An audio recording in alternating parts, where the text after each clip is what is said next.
Aunque la pandemia que produjo el COVID-19 hace que cambien las cosas en cuestión de horas, pareciera que la cuarentena termina el próximo 27 de abril.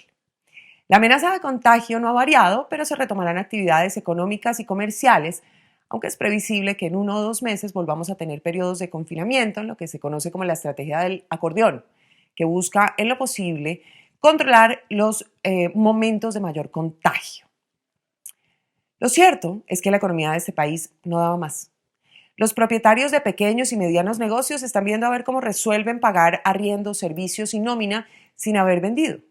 Pero además, el hambre, que en este país ya era mucha, se incrementó durante la cuarentena.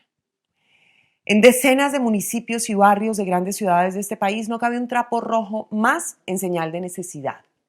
Y entre la corrupción, la urgencia y la inoperancia, los subsidios que anuncia Duque no llegaron a miles de personas que vienen reclamando atención por física hambre. Pero el 27, que termina la cuarentena, no volveremos a la normalidad. Es decir, la economía no va a estar al 100% y entonces la pregunta es, ¿qué va a pasar con los vendedores ambulantes y los trabajadores informales?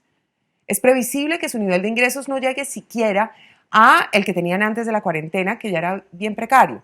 En tanto, el riesgo de contagio se mantiene, no debería pasar que la semana siguiente estén llenos de gente otra vez San Victorino o las playas de Santa Marta. La crisis económica que se nos viene encima va a afectar con especial fuerza a la población más pobre y vulnerable, que según el DANE ya era del 67% antes de la emergencia, y es de esperarse que esa cifra aumente. El modelo político-económico de este país funciona para muy pocos, y eso en momentos de crisis es doblemente peligroso.